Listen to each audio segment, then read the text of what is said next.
Welcome to 99 TV. అతడు cinema అనేటువంటిది ఒక అద్భుతం, ఒక క్లాసిక్. అది తెలుగు తెర మీద ఇప్పటికీ కూడా ఎక్కడ ఆ అతడు సినిమా వచ్చినా కూడా, అంటే ఏ ఓటీటీ ప్లాట్ఫామ్లోనా లేకపోతే బిట్స్ అండ్ పీసెస్గా యూట్యూబ్లో కూడా ఉండటం జరిగింది. ఎప్పుడు వచ్చినా కూడా ఛానల్లో టెలికాస్ట్ అవుతున్నా కూడా అతడు సినిమా కన్నార్పకుండా చూస్తారు, మొత్తం పనులన్నీ పక్కన పెట్టి చూస్తారు. అంత అద్భుతమైనటువంటి క్లాసిక్ అది. త్రివిక్రమ్ శ్రీనివాస్ గారి దర్శకత్వంలో వచ్చినటువంటి సినిమా, మహేష్ బాబు, త్రిష యాక్ట్ చేసినటువంటి సినిమా, సూపర్ హిట్ సినిమా. అయితే ఈ సినిమా గురించి ఏంటంటే, ఇది థియేటర్లో రిలీజ్ అయినప్పుడు అంతగా ఆడలేదు, ఆశించినంత కమర్షియల్ విజయం కాదు. కానీ తర్వాత డివిడి రైట్స్, అప్పటికింకా శాటిలైట్ ఇవి రైట్స్ అనేటువంటివి రాలేదు, అప్పుడు డివిడి రైట్స్ ఉండేవి. డివిడి రైట్స్ అతి ఎక్కువగా అమ్ముడుపోయినటువంటి సినిమా అతడు అని అంటారు. ఆ విధంగా అతడికి ఒక ట్రాక్ రికార్డ్ కూడా ఉంది, హైయెస్ట్ డివిడి సేల్స్ అని. సరే, తర్వాత శాటిలైట్ రైట్స్ శాటిలైట్లో రావటం, మన మోస్ట్లీ మా టీవీ దేనికో అది వచ్చినట్టుంది దాంట్లో. సో ఆ సినిమా ప్రసారం అయినప్పుడల్లా కూడా జనాలు ఇప్పటికీ దాన్ని ఆదరిస్తూ ఉంటారు. మరి అలాంటి అతడు సినిమా కథ కూడా చాలా మంచి కథ. అది చాలా పట్టున్నటువంటి కథ.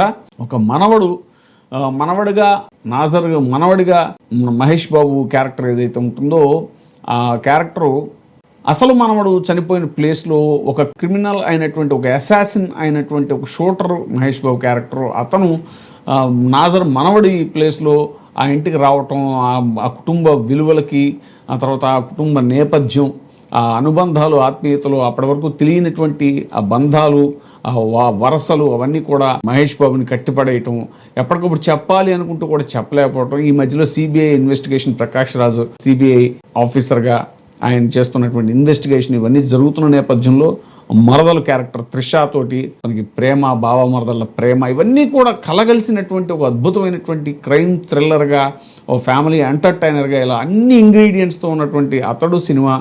అసలు అతడు సినిమాకి ఇన్స్పిరేషన్ ఏమన్నా ఉందా, లేదంటే అతడు సినిమా అనేటువంటిది అంతకుముందు అసలు వెంకటేష్ గారు నటించినటువంటి వారసుడు వచ్చాడు అనేటువంటి సినిమాయే ఇది మరో విధంగా తీశారు, ఆ సినిమాను పోలి ఉంటుంది అతడు సినిమాని కూడా చాలామంది భావిస్తూ ఉంటారు. అందులోని యాక్షన్ సీక్వెన్స్లు, అలాగే ఇవన్నీ కూడా కొన్ని యుఎస్ మార్షల్స్ లాంటి హాలీవుడ్ చిత్రాల నుంచి కూడా ఇన్స్పైర్ అయ్యి డిజైన్ చేశారని కూడా అంటూ ఉంటారు. సరే, ఎంతవరకు వాటిలో వాస్తవం ఉంది ఏంటి అనేటువంటిది పక్కన పెడితే, అతడు సినిమా వెనకాల మాత్రం కొన్ని ఆసక్తికరమైనటువంటి అంశాలు ఉన్నాయి అనేటువంటిది వీటి ద్వారా తెలుస్తుంది అనమాట, కొన్ని రెఫరెన్స్ల ద్వారా. ఇక త్రివిక్రమ్ గారు నువ్వే సినిమా తర్వాత దర్శకుడిగా మారి తీసినటువంటి సినిమా, మహేష్ బాబు గారితో తీసినటువంటి సినిమా ఇది. జైబేరియా సంస్థలో మురళీమోహన్ గారు నిర్మించారు.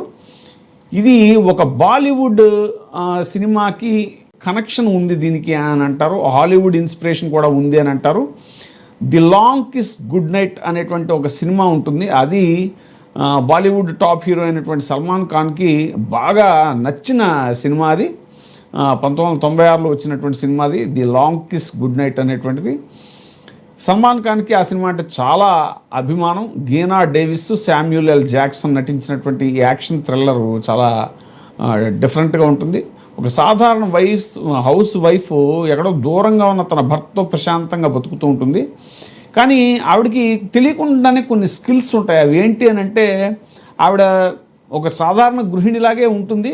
కూరగాయలు కట్ చేసేటప్పుడు అది కత్తిని షార్ప్గా తిప్పటం, ఆ కత్తిని కూరగాయలు కోసేటువంటి విధానం, ఇవన్నీ స్కిల్స్ అన్నీ కూడా చాలా. అలాగే గన్తో గురి చూసి కొట్టాలన్నా కూడా తనకి పిస్టల్ని, రివాల్వర్ని హ్యాండిల్ చేయటం, అవన్నీ కూడా అనుకోకుండా ఏదైనా తన దగ్గరికి రివాల్వర్ హ్యాండిల్ చేయాల్సి వచ్చినప్పుడు టక్మని చాలా గురి చూసి కొట్టడం, ఇవన్నీ కూడా అమ్మాయికి అర్థం కాదు. ఏంటి అని అంటే, ఇదేంటి అసలు ఈ స్కిల్స్ అన్ని నాకెందుకు వచ్చాయి అనేటువంటి ఒక ఇదిలో అమ్మాయి ఉంటుంది. తీరా చూస్తే ఏంటంటే, ఒక యాక్సిడెంట్ వల్ల ఆమె తన గతాన్ని మర్చిపోయింది. అమ్నెసియా అనేటువంటి ఒక ఇది వల్ల వాస్తవానికి ఆమె గతంలో ఒక పవర్ఫుల్ సీక్రెట్ ఏజెంట్ అనేటువంటిది రివీల్ అవుతుంది. గతం మర్చిపోయినా కూడా ఆమెలోని యాక్షన్ స్కిల్స్ మాత్రం అలాగే ఉండిపోతాయి. ఆ తర్వాత ఆమె తన గతాన్ని ఎలా గుర్తుకు తెచ్చుకుంది, ఆగిపోయిన టాస్క్ని ఎలా ముగించింది అనేటువంటిది ఆ సినిమా కథ. ఇక ఈ సినిమా యాక్షన్ సీన్స్, క్యారెక్టరైజేషన్ నచ్చి సల్మాన్ ఖాన్ దీన్ని హిందీలో రీమేక్ చేయాలని కూడా అనుకున్నారు. ఈ నివాస్ అని రామ్ గోపాల్ వర్మ అసిస్టెంట్, ఆయన రామ్ గోపాల్ వర్మ శిష్యుడు, ఆయనకి అప్పగించాలి ఈ దర్శకత్వ బాధ్యత అని కూడా సల్మాన్ ఖాన్ భావించారు అనేటువంటిది తెలుస్తుంది. ఇక్కడ చాలామందికి తెలియని విషయం ఏంటంటే దర్శకుడు ఈ నివాస్, మన త్రివిక్రమ్ శ్రీనివాస్ గారు వీళ్ళు ఒకప్పుడు రూమ్మేట్స్ కూడా హైదరాబాద్లో. సల్మాన్ ఖాన్ నుంచి పిలుపు రాగానే నివాస్ ముంబై వెళ్ళారు. అప్పటికే త్రివిక్రమ్ గారు తెలుగులో నువ్వే నువ్వే, అలాగే స్వయంవరం, చిరునవ్వుతో, నువ్వు నాకు నచ్చావు లాంటి బ్లాక్ బస్టర్ హిట్స్ తోటి స్టార్ రైటర్గా ఆయన అప్పటికే కొనసాగుతున్నారు. ఆ హాలీవుడ్ సినిమా స్ఫూర్తితో త్రివిక్రమ్ ఈ నివాస్ కలిసి ఒక స్క్రిప్ట్ని తయారు చేసుకున్నారు. కానీ కొన్ని కారణాల వల్ల సల్మాన్ ఖాన్ ఆ ప్రాజెక్ట్ నుండి ఈ నివాస్ని తప్పించి వేరే దర్శకుడి చేతిలో పెట్టారు. దాంతో త్రివిక్రమ్ కూడా ఆ స్క్రిప్ట్ వర్క్ నుంచి తప్పుకుని హైదరాబాద్ వచ్చేయడం జరిగింది. తుమ్కో నా భూల్ పాయేంగే నివాస్ తప్పుకున్నాక సల్మాన్ ఖాన్ ఐడియాను పంకజ్ పరాశర్ అనే దర్శకుడికి ఇచ్చారు. ఆయన సల్మాన్ ఖాన్, సుస్మితా సేన్, మోహినీష్ బెహల్ ముఖ్య పాత్రలో తుమ్కో నా భూల్ పాయేంగే అనే సినిమాగా దాన్ని తీయటం జరిగింది. ఏది హాలీవుడ్ సినిమా ఏదైతే ఉందో ఆ సినిమాని 2002లో వచ్చింది ఆ సినిమా. అతడు సినిమాలోని చాలా సన్నివేశాలు ఈ హిందీ సినిమాని పోలి ఉంటాయి అని నెటిజన్లు అంటూ ఉంటారు. ఆ హిందీ సినిమా కథ ఒకసారి చూస్తే సల్మాన్ ఖాన్, మోహినీష్ బెహల్ ఇద్దరు కూడా షార్ప్ షూటర్స్. ఒక పొలిటికల్ లీడర్ తన మైలేజ్ కోసం హత్యా ప్రయత్నం డ్రామా ఆడమంటే వీళ్ళు ఒప్పుకుంటారు. కానీ డబుల్ గేమ్ వల్ల ఆ మినిస్టర్ నిజంగానే చనిపోతాడు. ఆ నేరం సల్మాన్ ఖాన్ మీద పడుతుంది. పోలీసుల నుండి తప్పించుకునే క్రమంలో ట్రైన్ పై నుంచి నీళ్లలోకి పడిపోయిన సల్మాన్ ఖాన్ గతం మర్చిపోతాడు. తర్వాత ఒక పల్లెటూరి వ్యక్తి శరత్ సక్సేనా అతన్ని చేరదీస్తాడు. ఒక పెళ్లిలో తనపై దాడి జరిగినప్పుడు సల్మాన్ తెలియకుండానే గన్స్ ఉపయోగించి అందరినీ షూట్ చేస్తాడు. ఒక పల్లెటూరి కుర్రాడికి ఈ స్కిల్స్ ఎలా వచ్చాయా అని అందరూ షాక్ అవుతారు. ఆ తర్వాత అతను ముంబై వెళ్ళి తన గతాన్ని ఎలా కనుక్కున్నాడు అనేటువంటిది తర్వాత కథ. సో అతడు సినిమా చూస్తే కూడా మనకి ఇవన్నీ కూడా చాలా క్లియర్గా తెలుస్తాయి. అతను ఒక షార్ప్ షూటరు, అసాసిన్, కిల్లర్ అనమాట, ప్రొఫెషనల్ కిల్లరు. అతడు సినిమాలో Mahesh Babu character. Sayaji Shinde political leader. Next ఎలక్షన్స్లో నెగ్గటానికి తన మీద ఒక హత్యా ప్రయత్నం జరిగింది అనేటువంటి డ్రామాని క్రియేట్ చేయడం కోసం ఈ ప్రొఫెషనల్ కిల్లర్ అయితే కనుక తనకి బుల్లెట్ తగలాలి కానీ చావకూడదు అనేలాగా ప్లాన్ చేసుకుంటే, వాస్తవానికి మహేష్ బాబు కాల్చేలోపే ఇంకోళ్ళు ఎవరో అతన్ని కాల్చేయటం అనేటువంటిది, అతను వేరే కాంట్రాక్ట్ తీసుకున్నాడు ఇంకో కిల్లరు అనేటువంటిది జరుగుతుంది. అక్కడి నుంచి మహేష్ బాబుని పట్టుకోవడానికి పోలీసులు వచ్చే క్రమంలో మహేష్ బాబు ట్రైన్ మీదకి దూకి అదే ట్రైన్లో ప్రయాణిస్తున్నటువంటి నాజర్ మనవడైనటువంటి రాజీవ్ కనకాల ప్లేస్లో కూర్చోవడం జరుగుతుంది. మహేష్ బాబుని కాల్చబోయి పోలీస్ ఆఫీసర్ చరణ్ రాజు అతను రాజీవ్ కనకాలని కాల్చేయటం.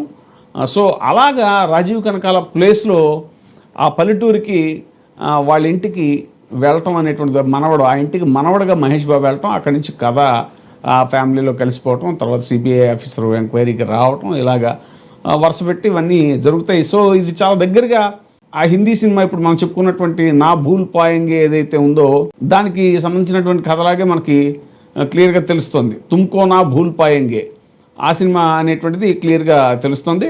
అంటే త్రివిక్రమ్ గారు ఆనాడు ఆ హిందీ ప్రాజెక్ట్ కోసం వర్క్ చేసినప్పుడు పుట్టిన ఆలోచనల నుంచే ఈ అతడు కథ అల్లుకున్నారు. ఇందులో హీరోకి గతం మర్చిపోయే అమ్నీషియా ఎపిసోడ్ పెట్టకుండా కథను ఇంకొంచెం ఎమోషనల్గా మార్చారు. ఏదైతే గతం మర్చిపోవటం అనేటువంటి హాలీవుడ్ కథలో ఉన్నటువంటి పాయింట్ని సల్మాన్ ఖాన్ వాళ్ళు తీసుకున్నారు. కానీ ఈ త్రివిక్రమ్ దాన్ని తీసుకోకుండా ఆ ట్రైన్లో ప్రయాణిస్తూ తన వల్ల చనిపోయిన వ్యక్తి స్థానంలో హీరో పరాయి ఇంటికి వెళ్ళటం అనేటువంటిది అది మళ్ళీ ఒరిజినల్ ఫార్ములా, ఇది పాత సినిమా ఫార్ములాలోకి వెళ్ళి నేరం నాది కాదు, ఆకలిది, రోటీ ఇలాంటి సినిమాలకి మూలమైనటువంటి ఫేస్ ఆఫ్ ఎ ఫ్యూజిటివ్, అది కూడా వాటికి కూడా ఫేస్ ఆఫ్ ఎ ఫ్యూజిటివ్ అనేటువంటి హాలీవుడ్ కౌబాయ్ సినిమా అనేటువంటిది ఇన్స్పిరేషన్. దాని స్ఫూర్తితోనే తమిళంలో తెలుగులో కూడా వారసుడు వచ్చాడు ఇలాంటి కథలు వచ్చాయి.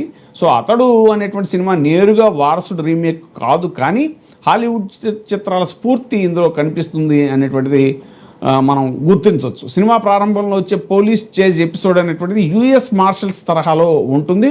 క్లైమాక్స్లో విలన్ రైఫిల్లో ఒక గోళీ ఇరుక్కుపోవడం అనేటువంటి పాయింట్ ఒక మెక్సికన్ సినిమా నుంచి స్ఫూర్తి పొందింది అని మనం గమనించవచ్చు. ఇది కథా చౌర్యం కాదు, సృజనాత్మక స్ఫూర్తి అని కూడా చెప్పచ్చు. అయితే పలానా సినిమా ఇన్స్పిరేషన్ పొందినంత మాత్రాన ఒక దర్శకుడు యొక్క సృజనాత్మకతను తక్కువ చేయటం కాదు. ఏ రచయిత అయినా దర్శకుడైనా తాము చదివిన పుస్తకాలు, చూసిన సినిమాలు, సమాజంలో జరిగిన సంఘటనల నుంచి ఖచ్చితంగా స్ఫూర్తి పొందుతారు.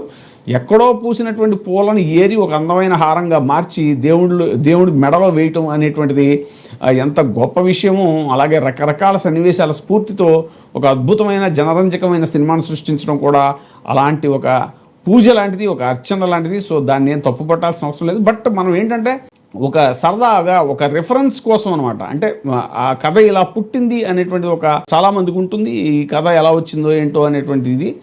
సో అదొక మనం ఇదిగా చెప్పుకోవడమే తప్ప ఈ రాసిన స్క్రిప్ట్ని యాజ్ ఇట్ ఈజ్ కాపీ కొట్టడం నేరం, ద్రోహం అవ్వచ్చు. కానీ ఇలా స్ఫూర్తి పొంది చేయటం అనేటువంటిది మాత్రం దానికి తెలుగుదనాన్ని, అద్భుతమైన డైలాగ్స్ని జోడించి అతడు లాంటి మాస్టర్ పీస్ తీయటం అనేటువంటిది ఖచ్చితంగా త్రివిక్రమ్ శ్రీనివాస్ గారిని అభినందించాల్సినటువంటి విషయం. అయితే the long kiss good night cinema స్ఫూర్తితో తెలుగులో ఇంకో అగ్ర హీరోతో సినిమా కూడా వచ్చింది. ఆ సినిమా ఏంటి అనేటువంటిది కూడా మనం తర్వాత చెప్పుకుందాము. Thank you very much.